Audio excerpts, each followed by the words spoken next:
Hello दोस्तों, आप सभी लोगों का हमारे यूट्यूब चैनल पे स्वागत है। कैसे हैं आप सभी लोग? अच्छे होंगे आशा करता हूँ। तो सभी लोगों से आज हम एक नया टॉपिक लेकर के आए हैं, जिसकी आज से हम लोग शुरुआत करेंगे और उसको मतलब ट्रिक के माध्यम से भी याद करेंगे, जिसका नाम होगा हिंदी साहित्य।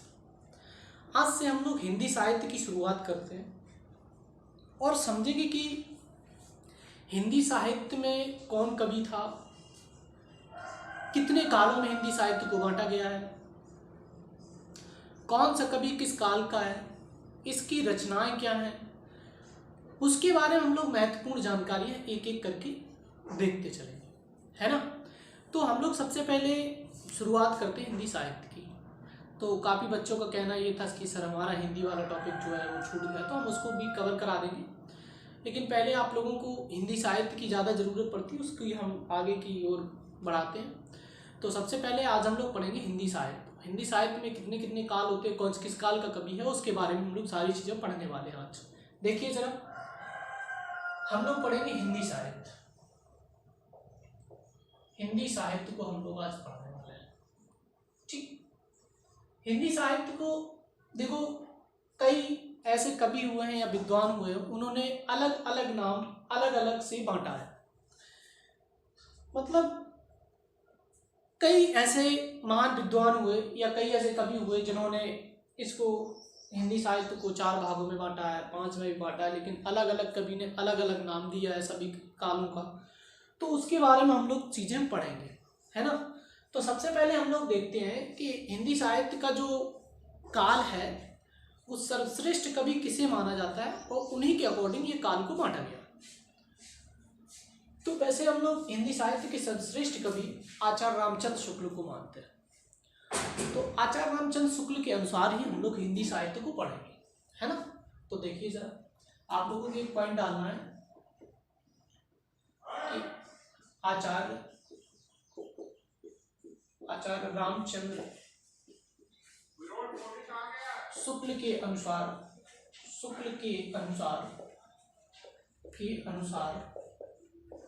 हिंदी साहित्य को 4 भागों में बांटा गया। 4 भागों में बांटा गया, ठीक। तो हम लोग सबसे पहला काल पढ़ेंगे। इन्होंने क्या कहा, देखिए, जो हिंदी साहित्य के 4 काल हैं उनके बारे में हम लोग पहले पढ़ेंगे। सबसे पहला काल मिलता है आदिकाल मिलेगा पहला काल। फिर इसके बाद में हम लोग दूसरा काल देखते हैं। दूसरे काल के बारे में बात करें तो अलग अलग कवियों ने अलग अलग नाम दिया है ना। तो दूसरा काल जो मिलता है वो हम लोगों को रीतिकाल मिलता है। तीसरा काल हम लोग पढ़ते हैं तो भक्ति काल मिलता है। ये तीसरा काल मिलता है। और चौथा काल जो आता है वो आपका आधुनिक काल आता है। आधुनिक काल ये चौथा काल। इनके आपको टाइम पीरियड भी याद रखना है। कई बार आपसे समय के बारे में भी पूछ देता है कि कौन सा समय कब, मतलब किस काल का कौन सा समय है, तो ये भी आपको याद रखना। यहां से हम लोग आदिकाल के समय को देखते हैं तो हम लोग 1000 से स्टार्ट करते हैं। 1000 से लेकर के 1350 तक। 1350 से 1650 तक। और ये 1650 से लेकर के 1850 तक जाता है। और आदिकाल का समय जो होता है वो 1850 से लेकर के अभी तक का काल हमारे आधुनिक काल के अंतर्गत रखा जाता है। ये हमारे 4 काल हैं जो कि आचार्य रामचंद्र शुक्ल के अनुसार इन हिंदी साहित्य को 4 भागों में बांटा गया। समझ में आई बात है आपको? कौन कौन सी काल है? पहला आपको मिलेगा आदिकाल, दूसरा मिलेगा आपको रीतिकाल, तीसरा मिलेगा आपको भक्ति काल और चौथा मिलेगा आपको आधुनिक काल। ये 4 काल हैं। इन्हीं कालों के सभी कवियों को भी पढ़ना, लेकिन इससे पहले कुछ और पॉइंट आपको याद रखने हैं कि आदिकाल को कई बार क्वेश्चन पूछा जाता है वीरगाथा काल किसने कहा, है ना, या किसी ने कई नामों से, अलग अलग नामों से जाना है, उसके बारे में हम लोग अलग अलग देखेंगे कि किसने क्या कहा। किसी ने आदिकाल को आदिकाल कहा, किसने कहा आदिकाल को आदिकाल, चारण काल किसने कहा, वीरगाथा काल किसने कहा, बीजक काल किसने कहा, सिद्ध सामंत का किसने कहा। ये सारी चीजें भी हमको देखते हुए चलना है। तो पहले इसको नोट करें, फिर इसके बाद में हम अगला पॉइंट आपको लिखाने वाले हैं। ठीक, तो इसको नोट करें या स्क्रीनशॉट ले लें, जो भी हो।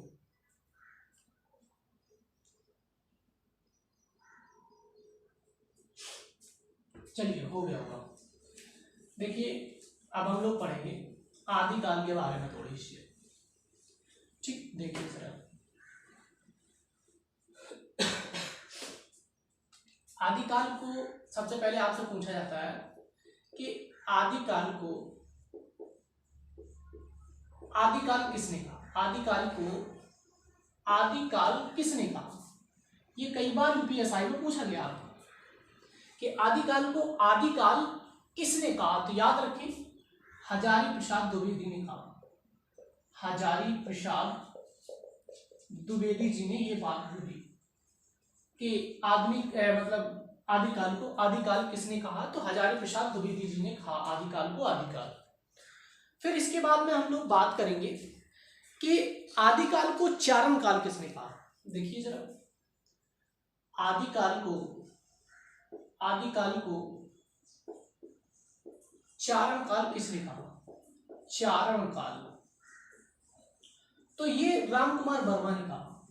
राम कुमार वर्मा जी ने ये बात बोली थी कि आपकी जो आदिकाल है उसको हम लोग चारण काल कहेंगे। ये मतलब इन्होंने अपने अकॉर्डिंग बोला था कि ये आदिकाल नहीं है, ये चारण काल है। ठीक, ऐसे इन्होंने बातें बोली थी।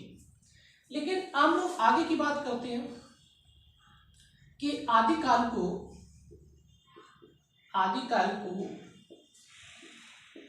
बीजक काल किसने कहा। बीजक काल किसने कहा।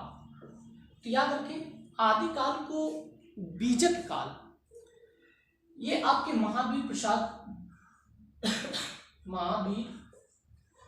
द्विवेदी जी ने कहा था। महावीर प्रसाद द्विवेदी जी ने ये बात बोली थी कि जो हमारा आदिकाल है उस आदिकाल को हम लोग बीजक काल कहेंगे, है कि नहीं। ये बात इन्होंने बोली थी। लेकिन आदिकाल को वीरगाथा काल किसने कहा था। आदिकाल को वीरगाथा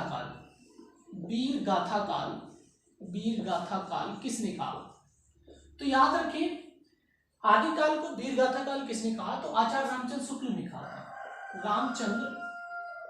रामचंद्र शुक्ल जी ने यह बात बोली थी। आचार्य रामचंद्र शुक्ल ने आदिकाल को वीरगाथा काल कहा। ये आपसे कई बार क्वेश्चन पूछा गया। आप प्रैक्टिस सेट लगाइए, आपको प्रैक्टिस सेट में ये सारी चीजें मिलेंगी आपको कि आदिकाल को वीरगाथा काल किसने कहा, या चारण काल किसने कहा, या बीजक काल किसने कहा। ये सारी चीजें आपको मिलने वाली हैं उसमें। तो इन चीजों को अभी आपको याद रखना है। सभी चीजों को याद रखते हुए देखिए, अगला पॉइंट आपको क्या मिलता है कि आदिकाल को सिद्ध सामंत काल किसने कहा। आदिकाल को सिद्ध सामंत काल किसने कहा। सिद्ध सामंत काल किसने कहा। तो आदिकाल को सिद्ध सामंत काल जो है वो किसने कहा था। तो राहुल सांस्कृत्यायन ने कहा। राहुल सांस्कृत्यायन ने ये बात बोली थी कि आदिकाल को हम लोग सिद्ध सामंत काल कहेंगे। ऐसी बातें इन्होंने राहुल सांस्कृत्यायन जी ने कही थी। ठीक, ये तो हमारे आदिकाल के बारे में था। अब आदिकाल के कुछ ग्रंथ हैं। आदिकाल के ग्रंथों को कितने पार्टों में डिवाइड किया गया उसके ऊपर भी हम लोग चर्चा करेंगे। फिर इसके बाद में हम लोग ये भी बात करेंगे कि आदिकाल के कौन कौन से कवि हैं और उनकी कौन कौन सी रचनाएं हैं, इसके ऊपर भी हम लोग बात करने वाले होंगे। ठीक, तो पहले इसको नोट करें, फिर इसके बाद में हम लोग आगे चलेंगे। या स्क्रीनशॉट लेना हो तो स्क्रीनशॉट ले सकते हैं, लीजिए जल्दी से।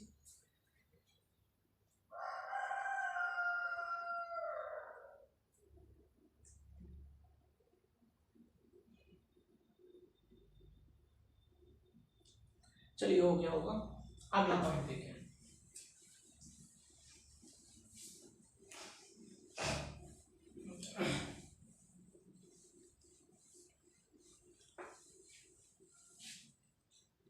देखिए जरा अगला पॉइंट देखिए हम लोग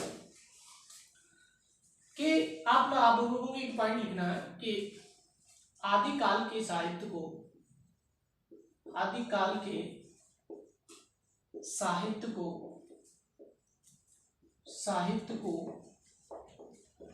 5 भागों में बांटा गया, 5 भागों में बांटा गया है।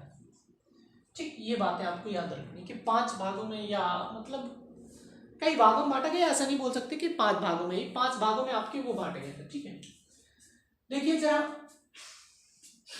पहला आपको मिलेगा सिद्ध साहित्य,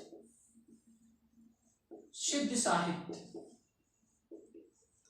दूसरा ग्रंथ मिलेगा आपको रास साहित्य, रास साहित्य ये दूसरा ग्रंथ है। तीसरा आपको मिलेगा जैन साहित्य, जैन साहित्य। फिर आपको चौथा मिलेगा नाथ साहित्य, नाथ साहित्य ये आपको चौथा मिल जाता है। मतलब कहने का है कि ये आपके अलग अलग तरीके से मिल जाते हैं। फिर इसके बाद में एक और मिलता है लौकिक साहित्य, लौकिक साहित्य ये आपके 5 पार्ट मिल जाते हैं किसके, साहित्य काल के। देखिए सिद्ध साहित्य काल के अंतर्गत बौद्ध ग्रंथों को रखा गया, जो भी बौद्ध ग्रंथ थे उन बौद्ध ग्रंथों को हमने सिद्ध साहित्य काल के अंतर्गत, मतलब सिद्ध साहित्य ग्रंथ जो है उनके अंतर्गत रखा। बात समझ में होंगे आप लोग। फिर इसके बाद में हम लोग देखते हैं राज साहित्य। राज साहित्य के अंतर्गत राजस्थानी जो ग्रंथ थे, राजस्थानी ग्रंथ जो थे, राजस्थानी ग्रंथ, इन राजस्थानी ग्रंथों को राज साहित्य के अंतर्गत रखा। जैन साहित्य के अंतर्गत हमने जैन धर्म के जो भी ग्रंथ थे, जैन धर्म के ग्रंथ या जैन ग्रंथ जो है उनको हमने इसमें रखा, जैन ग्रंथों को हमने किसमें रख दिया, जैन साहित्य में रख दिया। नाथ साहित्य के अंतर्गत बाबा गोरखनाथ के ग्रंथों को रखा गया, बाबा गोरखनाथ के ग्रंथों को रखा है। लौकिक के अंतर्गत जो है ना वो हम लोग मध्यकालीन ग्रंथों को रखते हैं, मध्यकालीन ग्रंथों को रखते हैं, मध्यकालीन ग्रंथों को रखते हैं। ठीक, ये बात आप समझ लो। जैसे रत्नावली होगी, दोहावली होगी, मतलब इस प्रकार के ग्रंथ जो है वो आपके लौकिक साहित्य के अंतर्गत रखे गए। ठीक, इतनी बातें आप लोग समझ गए होंगे। तो अब इसके बाद में हम लोग पढ़ेंगे कि आदिकाल के कवि कौन कौन से हैं। पहले इस बात को आप लोग नोट करें, फिर इसके बाद में हम लोग आदिकाल के कवियों के बारे में पढ़ते हैं कि कौन कौन सा कवि है, कैसा कवि है, उसके बारे में पढ़ेंगे। ठीक है, तो जल्दी से नोट करें इसको और या स्क्रीनशॉट ले लें जल्दी से।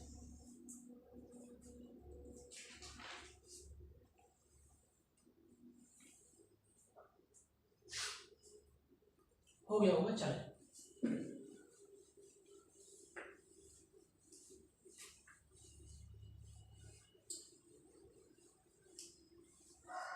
देखिए जरा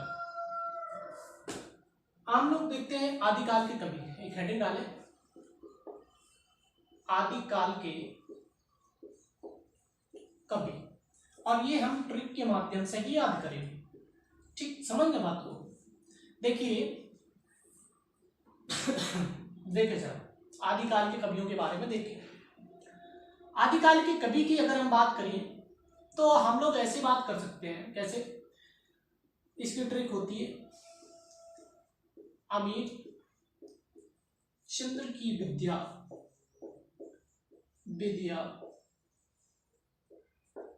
नाले में जागरी, नाले में जागरी। ठीक, तो ये इसकी ट्रिक है जो आदिकाल के कवियों के बारे में बताती है कि आदिकाल के कौन कौन से कवि हैं, इनके बारे में ये ट्रिक आपकी बताएगी। तो समझिए जरा कौन कौन से कवि हैं, किस काल के हैं, उनके बारे में देखें। तो ये पहला कवि माना जाता है अमीर खुसरो।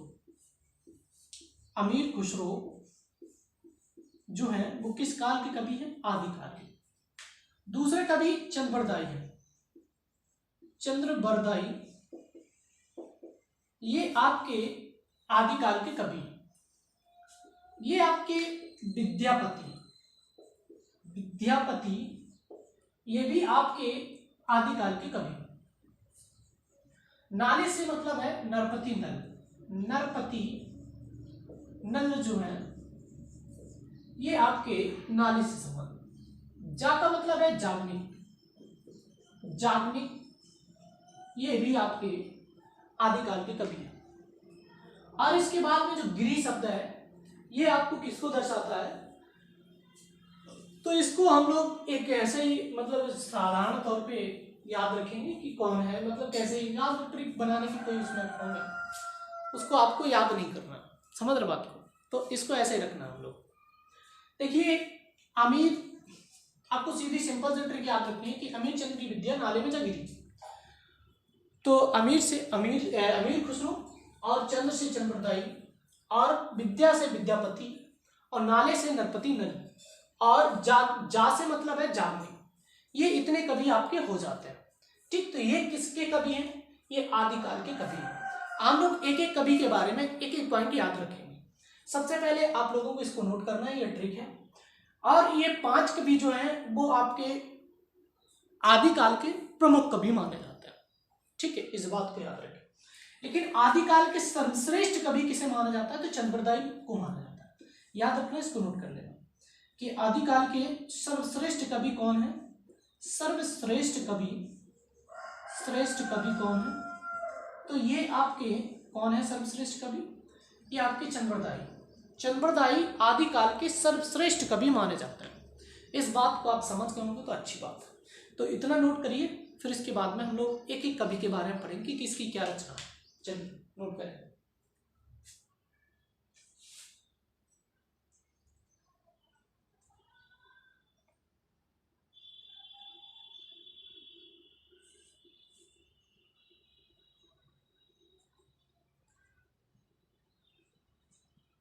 चलिए भाई देखें, आगे देखते हैं।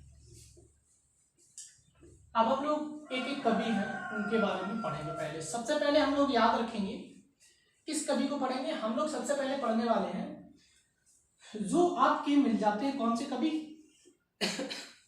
सबसे पहले आपके कवि मिले, मतलब ऐसा नहीं कि पहले कवि हैं, लेकिन अमीर खुसरो को हम लोग पहले कवि हैं। अमीर खुसरो एक हेडिंग डाल है, अमीर खुसरो। देखिए जरा अमीर खुसरो के बारे में और कुछ और क्वेश्चन बनते हैं, वो हम लोगों को याद रखने हैं। ठीक, कौन कौन से क्वेश्चन याद रखने हैं उनके बारे में याद रखें। सबसे पहले याद रखें कि अमीर खुसरो का जन्म कहाँ हुआ था, ये आपसे कई बार क्वेश्चन पूछा गया।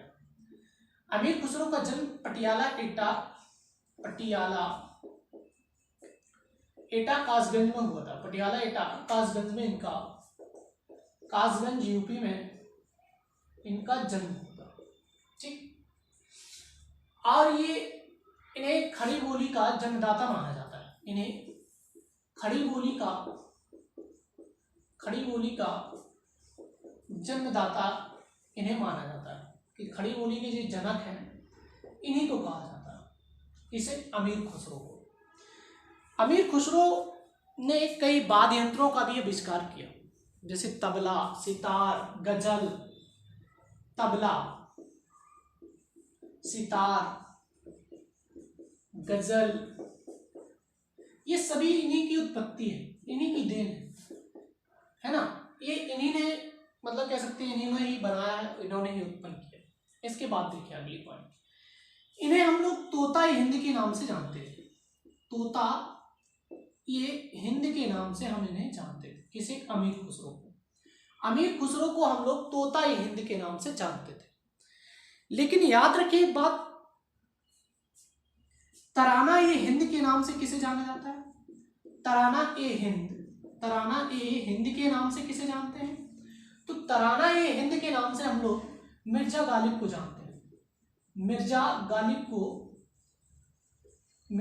को हम लोग तराना ए हिंद के नाम से जानते हैं, जबकि तोता ए हिंद के नाम से अमीर खुसरो को जानते हैं। किसको जानते हैं? अमीर खुसरो को जानते हैं। ठीक है, याद रखिए अमीर खुसरो जो था, इसने जो गयासुद्दीन बलबन था उसके शासनकाल से, गयासुद्दीन बलबन जो कि आपका गुलाम वंश का शासक था, इसके दरबार से इसने इसकी शुरुआत की थी, अपनी मतलब जीवन की शुरुआत कह सकते हैं, या साहित्य वगैरह की शुरुआत इसी के शासनकाल से की थी। सबसे पहला क्वेश्चन इनसे आपसे यही पूछा जाता है कि जो अमीर खुसरो हैं, इसे मतलब तोता हिंद के नाम से किसे जानते हैं, खड़ी बोली का जन्मदाता किसे माना जाता है, इनका जन्म कहाँ हुआ था, ये बातें आपको याद रखनी है। ठीक, तो इनकी कुछ रचनाएं हैं वो आपको याद रखनी है। ठीक, पहले इसको नोट करें, फिर हम आपको ट्रिक के माध्यम से दिखाते हैं कि इनकी कौन कौन सी रचनाएं हैं वो आपको लिखाते हैं। पहले इसको आप नोट करें जल्दी से।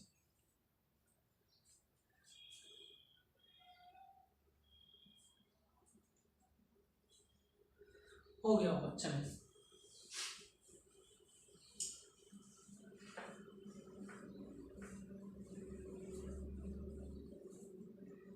देखिए जरा, हम लोग ट्रिक याद रखेंगे कि खली की हालत नाजुक है। कैसी है? नाजुक है। पहली मिलती है खालिक बारी। आप लोगों ने नाम सुना होगा इसका, हिंदी में हमने पढ़ाया भी है कि खालिक बारी पुस्तक है। ठीक, हालात ए नजराना, ठीक, ए नाजुक एक तराना। और उनकी एक आध दो और मिल जाती है, पहेलियां, जैसे पहेलियां भी इनकी रचना है। और अंशिका भी इनकी रचना।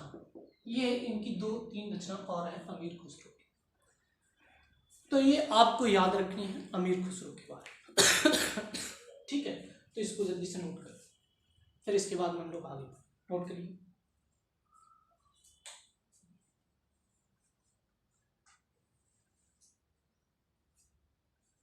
चलिए हम लोग आगे चलते हैं। अमीर खुसरो का काम खत्म हो गया, अब हम लोग पढ़ेंगे किसको?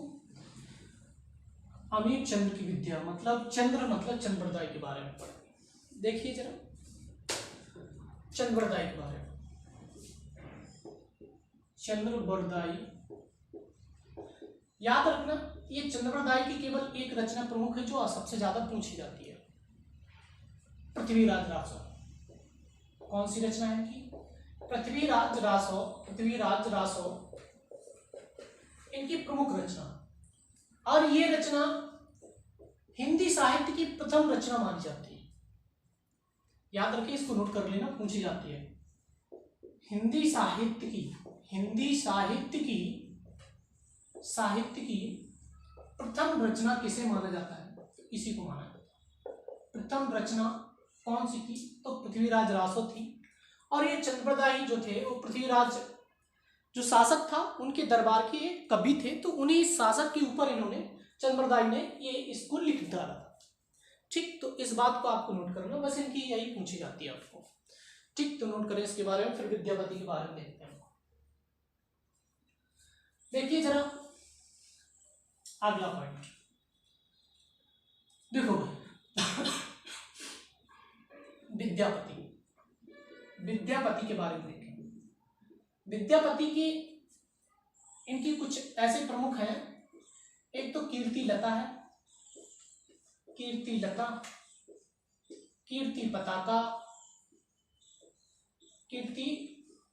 पताका। ठीक, तो ये इनके प्रमुख है। एक आध दो और है जो कि आपको याद रखनी, तो यही दो पूछी जाती है जो ज्यादा से ज्यादा, इनको नोट कर लो। एक पदावली और पूछी जाती है, पदावली। ठीक, तो इसको नोट करें। फिर इसके बाद में हम लोग आएंगे किसके ऊपर जाएंगे? इसके बाद में हम लोग अगले कवि को देखेंगे, किसको? नरपति नल को। नरपति नल जो है उनकी कौन सी रचना? नरपति नल इनकी जो रचना है वो बीसल देव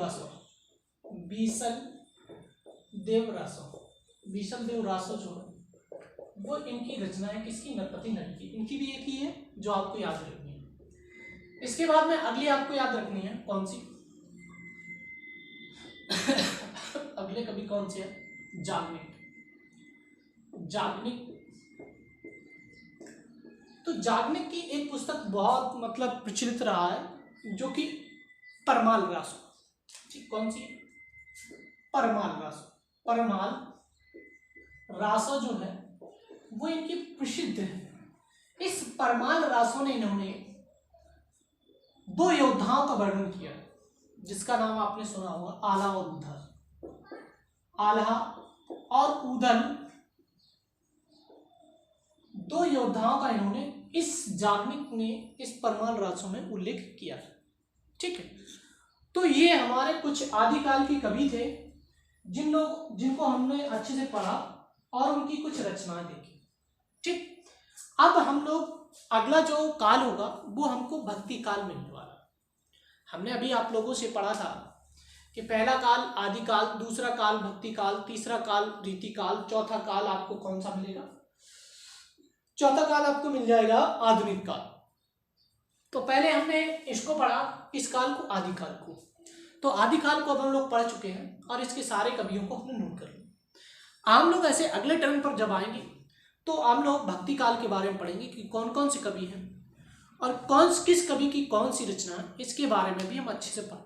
ठीक है, तो आज के लिए हम लोग यहीं पर रखते हैं और सभी लोगों को सबसे पहले चैनल को लाइक करना है, शेयर करना है और सब्सक्राइब करना है। ये चीज़ें आपकी परमानेंट चलनी चाहिए, है कि नहीं?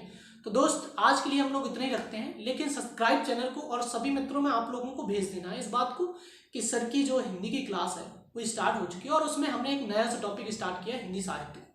ठीक है, वैसे अब आप लोगों को 2 वीडियो सोच रहे हैं जल्दी से जल्दी आपके साथ में लाइव आने की, लेकिन ऐसा हो नहीं पा रहा है किसी कारणवश। देखते हैं, बहुत जल्दी सोच रहे थे लेकिन हो नहीं पाया, तो हमें इसलिए ऐसा ही आना पड़ा। वीडियो ही बना के डालेंगे अभी, जो भी 2-4-6 दिन लगेंगे। लेकिन आप लोगों को क्या करना, वीडियो को शेयर बराबर करते रहना और अपने मित्रों को बता दीजिए कि हिंदी का बैच यूट्यूब पर फ्री ऑफ कास्ट आपको मिल रहा है। ठीक है, तो आज के लिए हम लोग इतना ही रखते हैं। थैंक यू, धन्यवाद, ऑल द बेस्ट।